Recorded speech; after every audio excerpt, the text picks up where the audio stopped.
In this video, I'm going to show you a new and beautiful visualization library. In fact, it's something I've wanted to have for the longest time, but the most interesting thing about all of this isn't so much the library, rather how it's even made, because the entire library from start to finish is defined in a Marimo notebook. I actually went ahead and decided that I didn't want to use an IDE for this. Instead, I wanted to use a Marimo notebook as my main environment. And the nice thing about this setup is it has the implementation as well as the tests and the documentation all in one file. And from there, I can actually build a proper Python project. So the whole point of this video is to explain the setup, also to explain this very unconventional widget that I built to go along with this. But maybe the best place to get started is first to explain why I built this in the first place. So back when I got started in my career in data stuff, I used a lot of R, and there was this one library called ggplot that was just the bee's knees. If you knew how to write R, it's basically the most elegant way to get very elaborate charts going.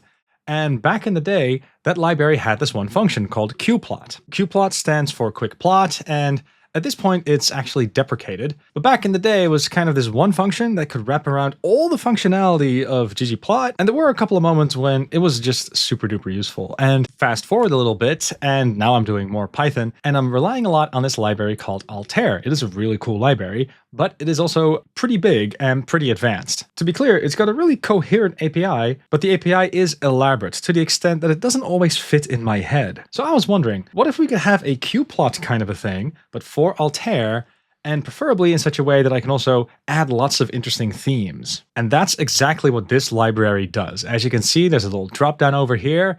I can go with the default Altair style that looks a little bit like this. I can also go for a more clean variation of it. This is definitely a different view. And I can also go for something that's just a little bit more minimal. You can definitely imagine I'm going to add more styles later, but the way that you write this down is you just call this one function called qplot. And down below, I've got another example. This is one that's going to show how you can actually make this facet grid, if you will. So we're going to group by the origin. That's something that you can do here. Another thing you'll also notice is that we have a title and a subtitle. That is also something that's supported. And the way it all works is we just have this one qplot function. The first parameter that goes in is your data frame. You specify your X and your Y variable, and then maybe you specify how you want to visualize this thing. And it's just a couple of sensible defaults. If, for example, the only thing you pass is an X and Y parameter, then I'm just going to assume you're interested in a scatter chart. If the only thing you give me is an X parameter, I'm just going to assume you're interested in doing a histogram. There is also a parameter for the number of bins, if I recall correctly. This only has an influence, of course, if you're doing a histogram.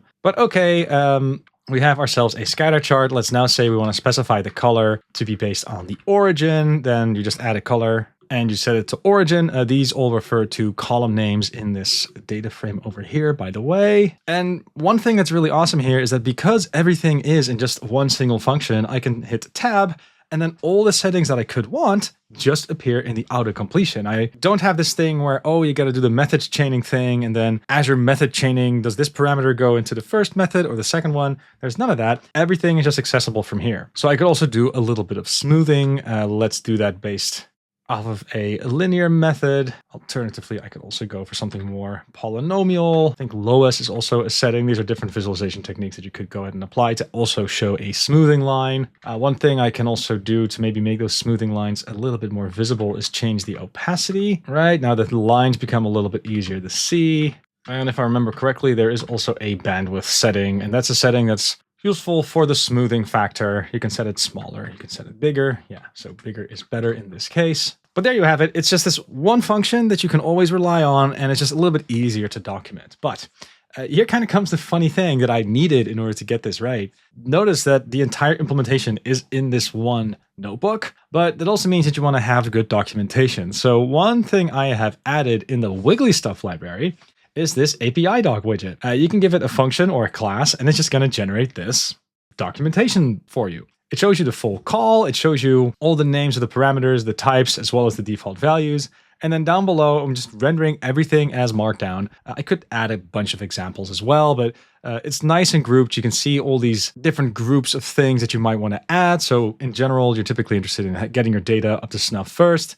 Then you can specify the aesthetics. So there's things like the size, the color, the opacity. There's also a thing that's known as a group. A group is pretty similar to color in the sense that if you have multiple lines per color, let's say, then color would have different lines for different groups, but maybe you want to have different lines without having a different color. That's what this group parameter is for. Again, if you're used to the ggplot2 API, a lot of these names will sound very familiar. But then at the bottom, you also see some extra things like the theme, like the title and subtitle, but you are also able to facet, and that's actually a fascinating little detail that is worth mentioning. So if you're going to do a facet, that's basically making a group, but also making a separate chart per group. So you can facet per column with a facet call. And here I'm saying, look, the origin, that's how we're going to group on the column, but you can also specify that per row, and then you're going to get rows instead of columns, as the name would imply. If I just have a quick look at the data just for demo purposes, I should be able to also add a facet column.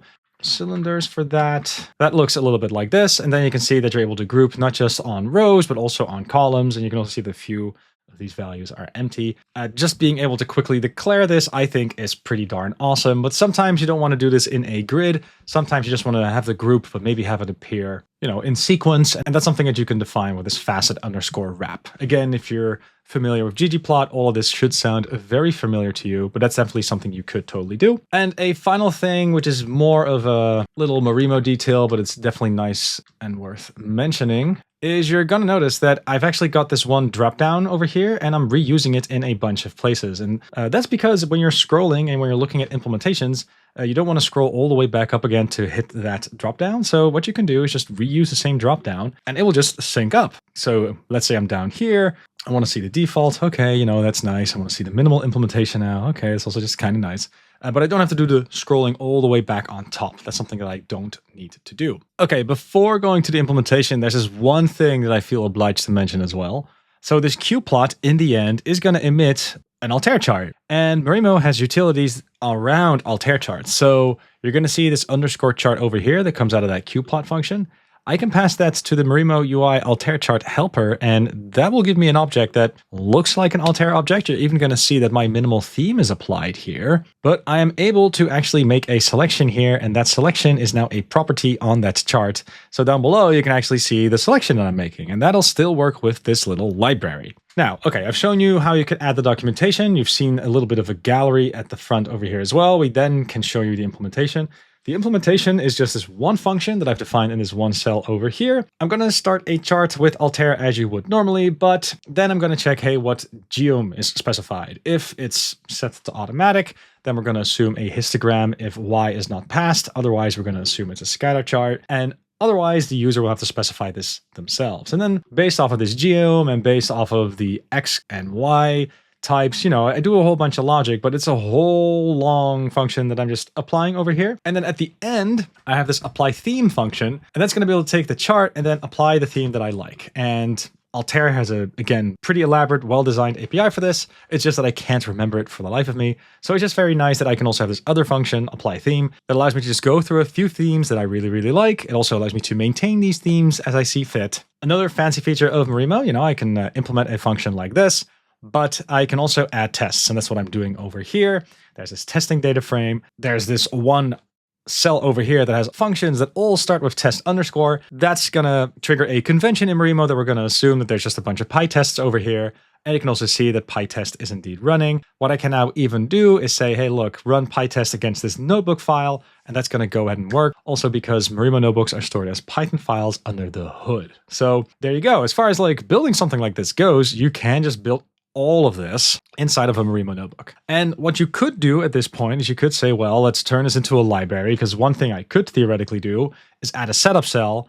And that way, this qplot function that I've got over here, that's something I can expose, and then other files could import that. That's something you could do. And even though that's a great feature, the downside of that approach is that you are going to hit this awkward thing where suddenly, if someone wants to use qplot even in a normal Python script or Jupyter or whatever, that they're going to have to download all of Marimo. And not only that, there's also just a couple of things that I'm using here for the demo, like pandas and the Vega datasets library. And that's something the user doesn't need either if they're interested in using this. So what I've done is I've built this tiny little tool called mobuild. It is a tool that lets you take a Marimo notebook like this and turn it into a proper Python package. And the way that it works is you just have to add bang bang export as a comment in the cell that you're interested in exporting elsewhere. And in this case, I care about the Altair dependency. So the cell that imports that needs to be exported. And the only other thing that needs to be exported is the cell that has the full definition of qplot. That's the only thing that I need.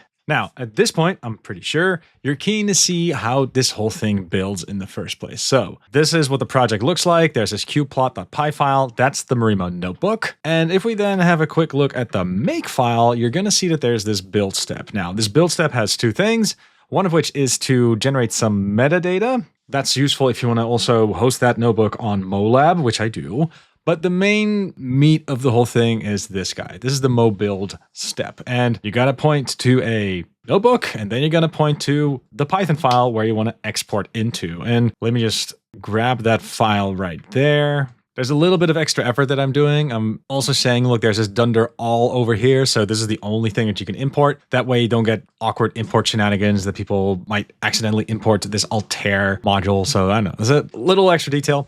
But here you see the contents of the cells that had that export comment. So qplot's in there, clean label, the import, and that's in that dunder init.py file. This is a Python package with just one file in it. That's also totally fine. But there you go. That's how you can use mobuilds to actually go from notebook to proper Python package. It's just this one extra little build step. Now, if you want to copy this pattern, definitely go to hastyplot on GitHub. Link will be in the show notes. One extra detail that's worth mentioning is because the entire implementation is in that qplot.py file, I can also just host that file on molab, and you can see that I've got this button over here that can actually open it up for me. And the cool thing about this demo is that technically everything that I've got here is WASM compatible. I don't have any dependencies that PyDide can't handle. And that also means that people can just experiment with this library, also see how it's built without downloading everything. This whole thing runs fully in the browser. And again, you can play around with the little widget over here, see what the themes are kind of like. You can also go here and check out the tests I've made. And sure, this isn't for everything out there, but at least to me, it does feel like there's a couple of projects that could benefit from this approach. Sometimes it's just a little bit of a UI or a little bit of a developer experience thing you want to build for people who like to work in notebooks. And for those moments, this is a nice pattern. Feel free to copy it.